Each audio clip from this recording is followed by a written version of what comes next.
మేమందరం కూడా బీసీల కోసం పోరాటం చేస్తూ ఉన్నాం. ప్రాణాలు ఇవ్వడం అన్నది దీనికి సొల్యూషన్ కాదు. ఎట్టి పరిస్థితుల్లో కూడా ప్రాణాలు ఇచ్చే పద్ధతి పెట్టుకోవద్దు. బీసీ బిడ్డలకు ఒక అక్కగా చెప్తా ఉన్నా, మీకు చేతులు ఎత్తి నమస్కరించి చెప్తా ఉన్నా, మీకోసం ఎంతకంటే అంతవరకు కొట్లాడతాం. గత 2 ఏళ్ల నుంచి కొట్లాడుతున్నాం. మీరు చూసిరు మనందరి సమిష్టి పోరాట ఫలితాల వల్ల బిల్లులు వచ్చినాయి, అసెంబ్లీలో వచ్చినాయి. ఇప్పుడు అది రాష్ట్రపతి దగ్గర ఉన్నది.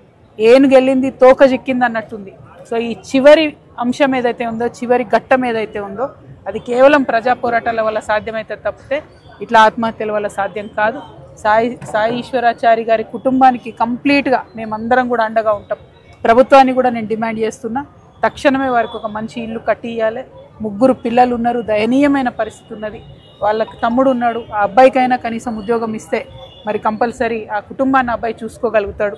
సో అబ్బాయికి ఉద్యోగం ఇచ్చి వాళ్ళకు ఉండడానికి ఒక మంచి ఇల్లు కట్టియాలని చెప్పి నేను ప్రభుత్వాన్ని డిమాండ్ చేస్తూ ఉన్నాను. ఎట్ ద సేమ్ టైం నేను మళ్ళీ చెప్తున్నా, చావు అనేది సొల్యూషన్ కాదు. ఆ వైపుగా మన ఆలోచన కూడా వెళ్ళకూడదు. ఎట్టి పరిస్థితులలో మనం ఈసారి ఉద్యమాలతోని కొట్లాటలతోనే వస్తుంది. అది ప్రజా పోరాటాలతోనే సాధ్యమవుతుంది. అయిపోయింది, చివరి అంకంకి వచ్చింది బీసీ బిల్లు. ఇటువంటి దశలో ఇట్లాంటి ప్రయత్నాలు ఎవరు కూడా చేయొద్దు అని చెప్పి మళ్ళొకసారి మీ సోదరుగా నేను తెలియజేస్తూ, ఖచ్చితంగా బీసీ బిల్లు సాధిస్తాం. సాయి ఈశ్వరాచారి గారి ఆత్మకు శాంతి జరగాలని చెప్పి నేను చేకూరాలని చెప్పి మనస్ఫూర్తిగా కోరుకుంటున్నాను. మరి అన్న వాళ్ళందరూ కూడా ఉన్నారు, మన రాఘవాచారి గారు, అట్లనే మా తమ్ముడు నవీనాచారి గారు, మారయ్య గారు, అందరూ కూడా రాష్ట్ర జాగృతి నేతలు అందరం కూడా ఇక్కడ ఉన్నాం. ప్రతి ఒక్కరం కూడా మరి కొట్లాడతాం. వారికి న్యాయం జరిగే వరకు వారికి అండగా ఉంటామని తెలియజేస్తున్నాం. స్వర్ణకారులు అది శ్రీకాంతాచారి అయినా, ప్రొఫెసర్ జయశంకర్ గారైనా, ఇప్పుడు ఈ తమ్ముడు సాయి ఈశ్వరాచారి అయినా, మరి వారు ఎంత పట్టుదలతో ఎంత పంతంతో వారు నమ్ముకున్న సిద్ధాంతానికి కట్టుబడి ఉంటారో చెప్పిండ్రు. ఈ బిడ్డ కూడా స్వర్ణకారుడు మరి వృత్తి చేసినటువంటి వ్యక్తి, వృత్తి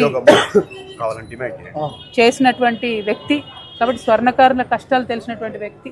ఈ సమాజం నుంచి వచ్చినటువంటి వాళ్ళు ఎంత అంకితభావంతో ఉంటారనేది మనకు జయశంకర్ సార్ నిరూపించు, శ్రీకాంతాచారి నిరూపించింది, ఇప్పుడు సాయి ఈశ్వరాచారి కూడా నిరూపించినటువంటి సందర్భాన్ని చూస్తున్నాం.